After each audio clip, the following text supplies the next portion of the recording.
नमस्ते बिटियाओं, हमेशा खुश रहिए और स्वस्थ रहिए। This is JVN Brijesh Kumar Yadav, faculty of education and methodology, Jyoti Vidyapeeth, women's university, Jaipur. I welcome to all of you in my digital class. Students, I have prepared this lecture for BSc, B.Ed, JBC, 8th semester, subject botany. Topic is application of biotechnology. Students, since last 4-5 lectures we were discussing about biotechnological portion, which is one of the unit of your whole syllabus, and so far we have seen so many topics we have covered, and this is, I think, last topic need to be covered. Application of biotechnology. One part is plant tissue culture, and before this some of the portion we have covered in plant tissue culture. In continuation of that lecture we are moving towards ahead.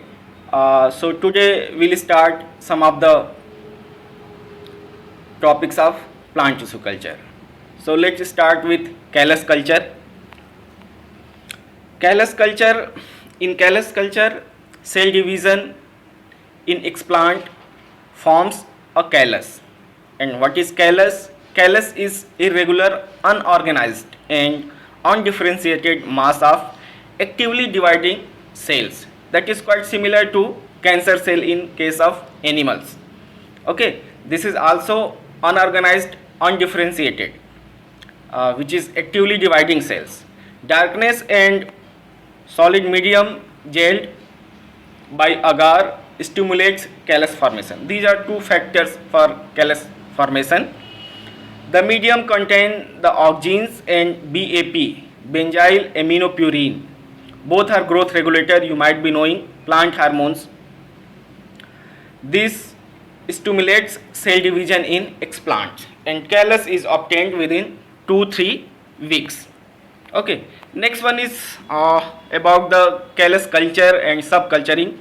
As you can see, there is a explant in a test tube which led to develop callus on agar medium. Now callus transfer into the liquid medium that forms suspensor culture, and that lead to the development of callus. And another side is the subculturing, the process of changing the nutrient media. You need to change the culture, because all the cultures nutrient media will be exhausted as callus grow. So you need to change nutrient, that is known as subculturing. Next is single cell culture. As stated earlier, cells derived from a single cell through mitosis constitutes a clone, and the process of obtaining clone is called cloning. Asexually progeny of a single individual makes a clone. There are two popular techniques for single cell culture. One is root tip culture. Tips of lateral roots are sterilized, excised and transferred to fresh medium. The lateral roots continue to grow and provide several roots. After 7 days, that are used to initiate stock or experiments.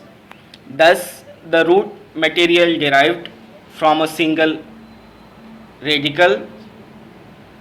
Such genetically uniform root culture are referred to as a clone of isolated roots. Now leaf culture.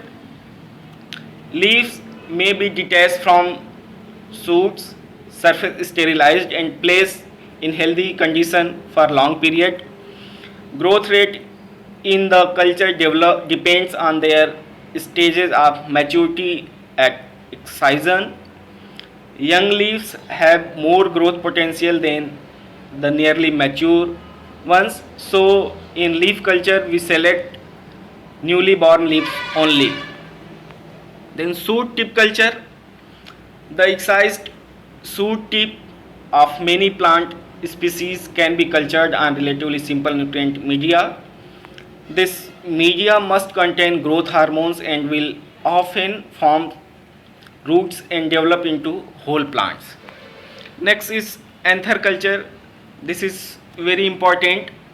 Young flower buds are removed from the plant and surface sterilized.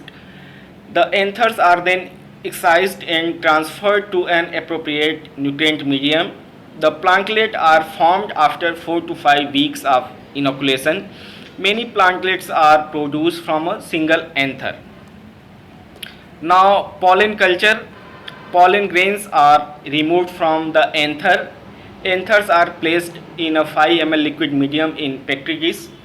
Petri dishes containing the pollen grains in the culture media are sealed with parafilm and incubated at 28 degrees in dark for 14 days.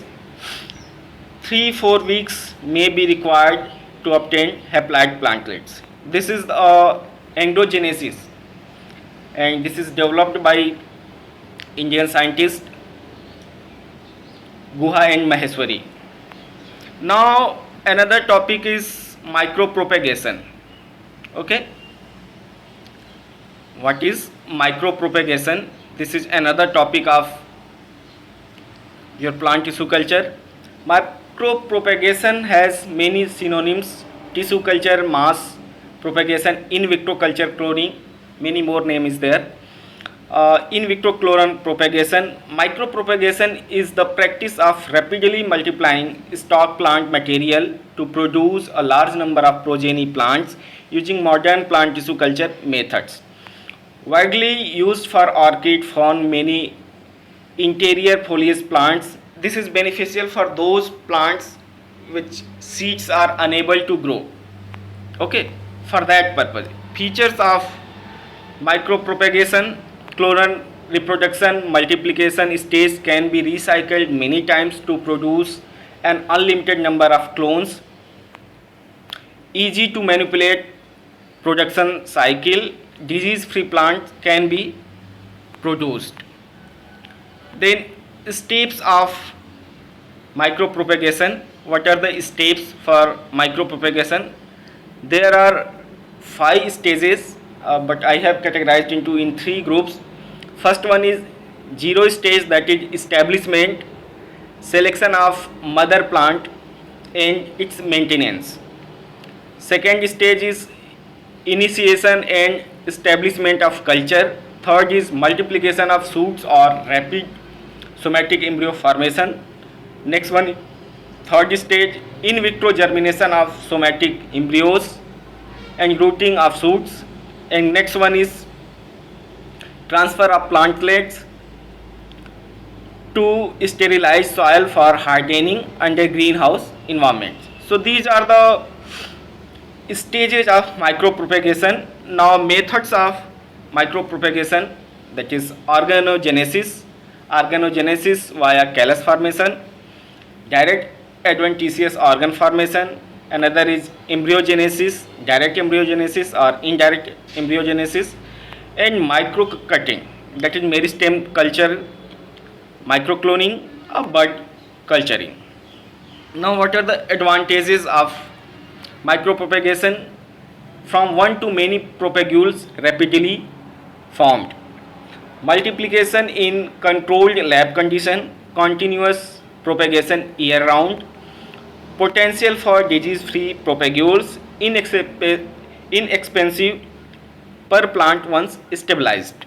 Okay, so students, these are some of the techniques, types of plant tissue culture.